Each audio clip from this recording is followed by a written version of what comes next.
Okay, so I'm live. So right now, today's topic is be in response to Cynthia's 8 natural hair hacks. And I'm going to do them in the order that she basically did them in, and I'm going to tell you what my opinion is about each one. So, number one is curl typing.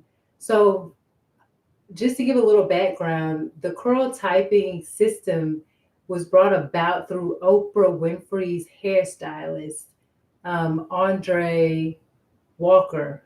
It's either Andre Walker or Andrea Walker. I just read on Google. This was in the 1990s, and he did this in order to launch his product sales. He used that as a selling point. Do I think that this is going to end in 2022? No, I don't think this is going to end in 2022. And the reason why I think that it's not going to end is because a lot of times when we are talking to, our associates, our acquaintances, um, anybody that we're talking to about our hair, our friends, basically, when you talk about something, you are always kind of describing your hair. When you're in a conversation with somebody and you're like, oh, my hair did this and did that, but your hair is like this, and you have more silkier hair. And girl, you got that biracial hair. And girl, no, your hair is a little bit more kinkier, but you mix with Indian or something like that. So it's like, even though we don't want to, or some of us aren't going to want to acknowledge hair typing, we unconsciously unconsciously do that like all the time. All it is, instead of saying, girl, you got that silky hair, or you're mixed with something, or what are you mixed with? It's a little more professional to say, oh, well, my hair is like a 3C or a 4C. I don't think that hair typing is going to go away. Now, as far as the titling of our YouTube videos in that type of way, possibly, because you can reach a broader audience when you just, put a title and you don't put like a 3A to C or whatever to it. Um, so I think that in a way that it's gonna kind of stay, but then in another way, it's gonna not really. So then number two was co-washing.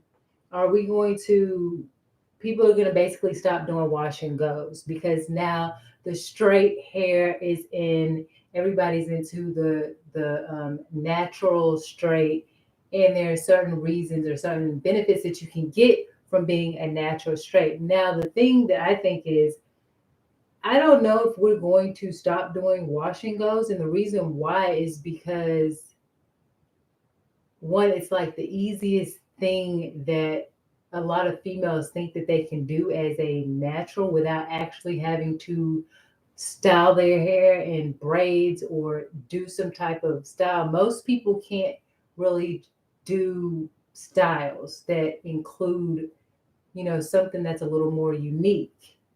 So I think the wash and go has been the go to because of that.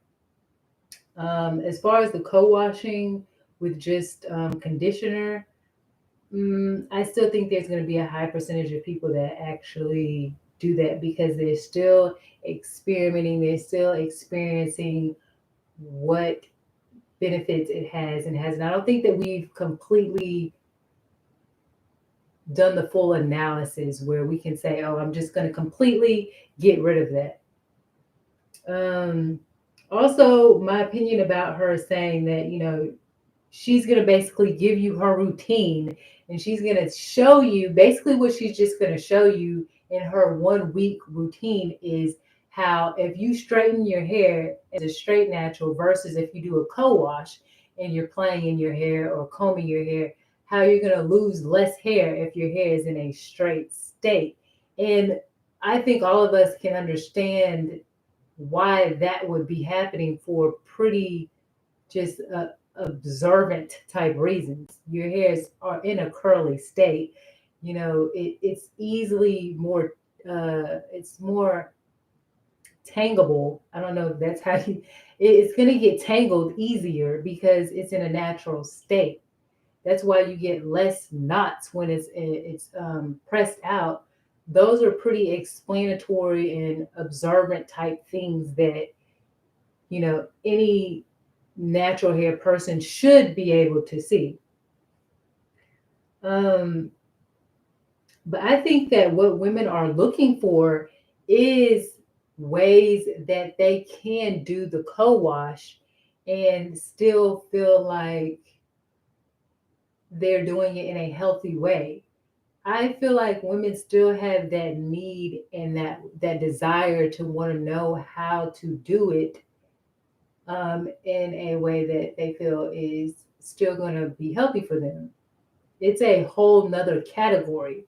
Natural straight hair will always have its place, and then the wash and go will always still have its place. I don't think that people are going to completely ever get rid of that, because that's like saying kind of like ignoring your natural state and how it is in its natural state. There's a lot of women who are trying to accept themselves still just in that natural state, and they want to do like other races.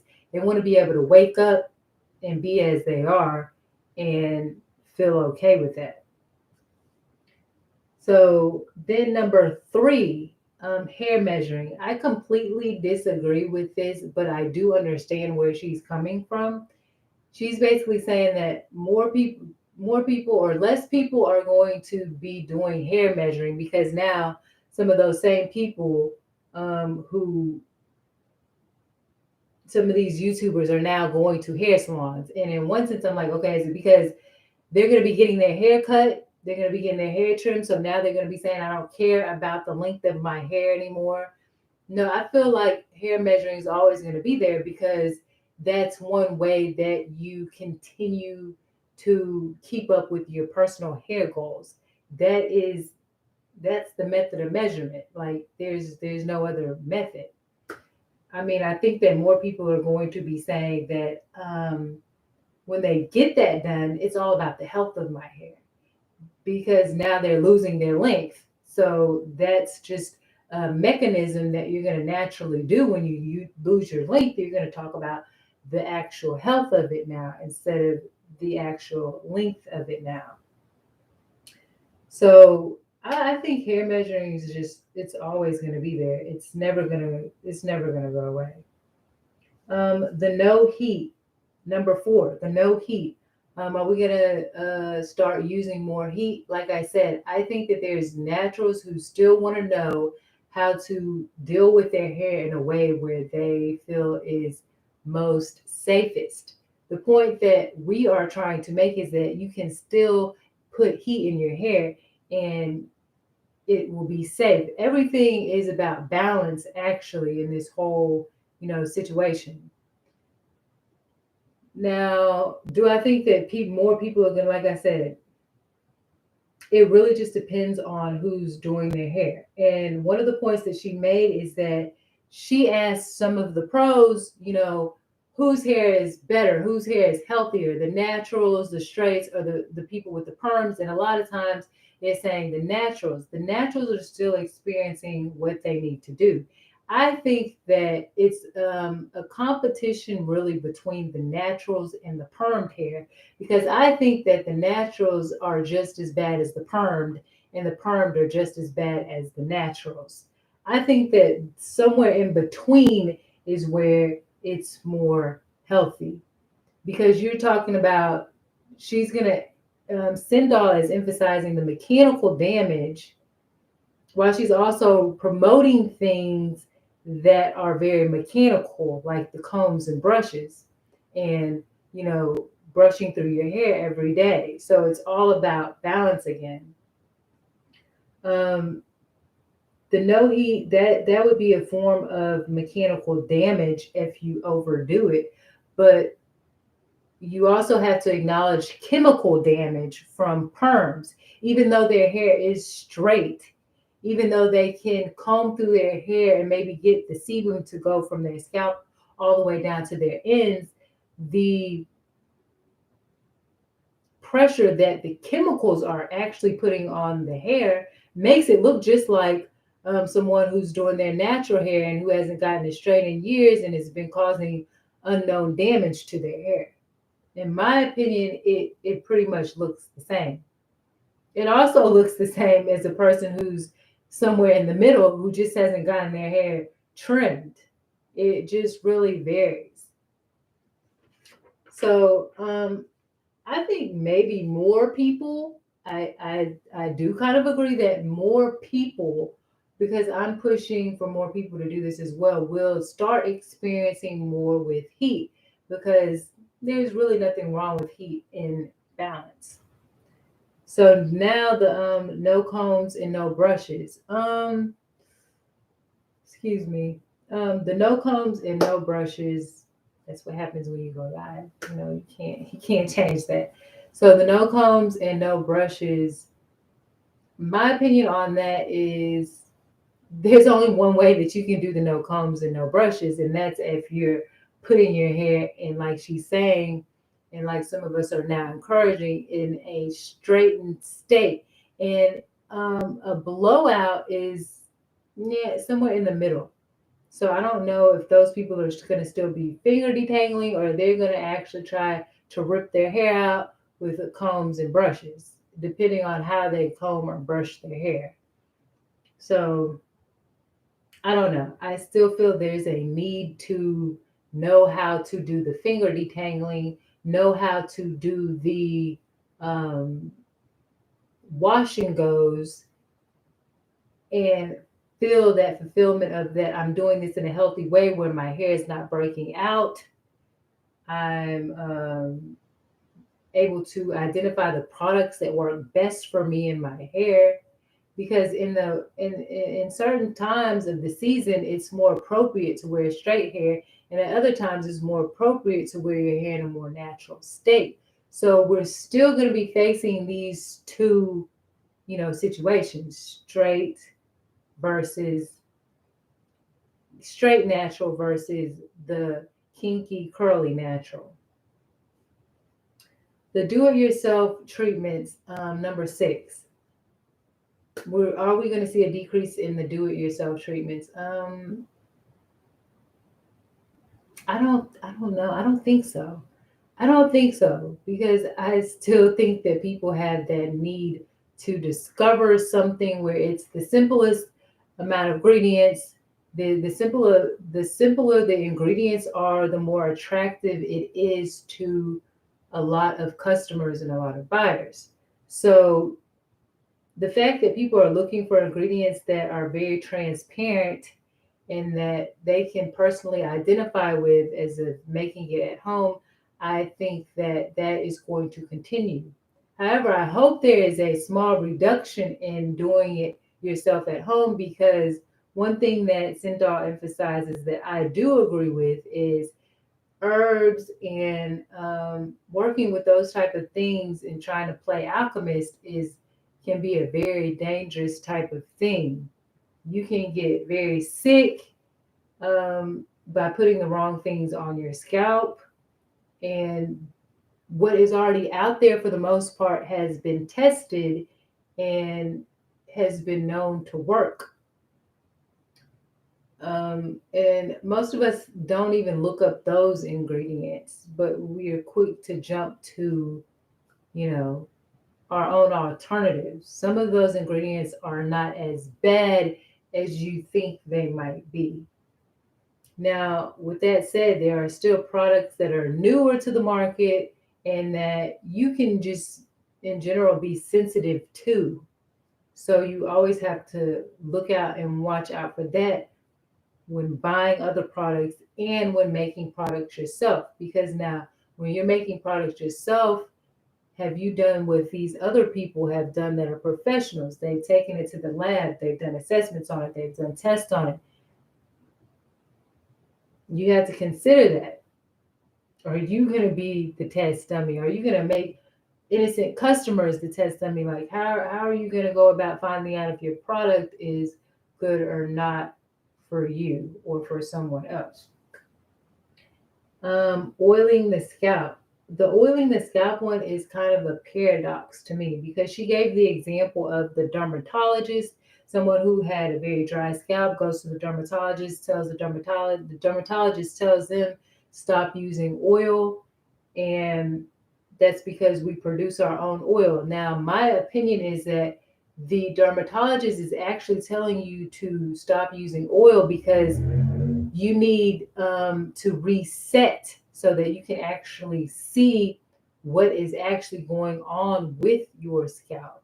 A good way to identify problems, that's why we did I believed in doing the no oils and no butters, because like I said in my prior videos, it's a form of resetting so that you can see what is actually going on. How much oil does your hair actually produce?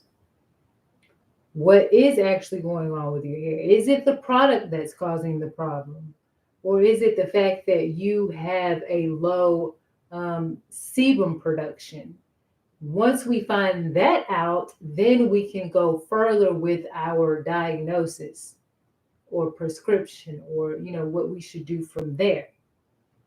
So it's kind of a paradox because it's like, don't oil, but you have natural oil coming out of your hair.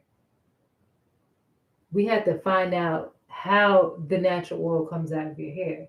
Is the natural oil coming out of your hair? In order to ask more questions and figure out exactly what we need to do. The next one is number 8, the lock method, which is, I believe, the liquid oil and cream method, which I'm not really that familiar with because I don't really do it like that. But in a sense, this one's a paradox as well. I think that people generally are not going to stop using this method because, like I said, it's somewhat of a paradox. Like, your natural hair does pretty much all of this, and you only know what to do when you know the condition of your natural hair. It's not just, oh, this is the trend, I'm not doing this anymore. And if you are doing things like that, then you need to kind of reevaluate if that's the best method to use, to jump on different trends, or to become more aware of your body and what your body needs, what your hair needs. So that was just a quick wrap up of each of the 8 points that she had, and I wanted to give my opinion on each of these points. Um, Excuse me for looking a little hood because I have my hair wrapped and I don't really see a reason for unwrapping it right now. So that's just one way that I'm kind of keeping up with my hair during these times. And if you enjoyed anything that I said or thought that anything that I said was a good point, please leave a comment below and subscribe to my channel if you is a real one. Okay, subscribe to my channel, leave a comment. I would like to see more interaction on this channel. I do have other channels, and I'm thinking about merging this channel with one of my other channels, but I'm not sure if that's exactly what I want to do yet. So let me know how you guys like this video, and also leave comments if there's any other videos that you would like me to do, any topics that you would like me to talk about, and I will get back to that as soon as possible. I will see you guys later. Bye.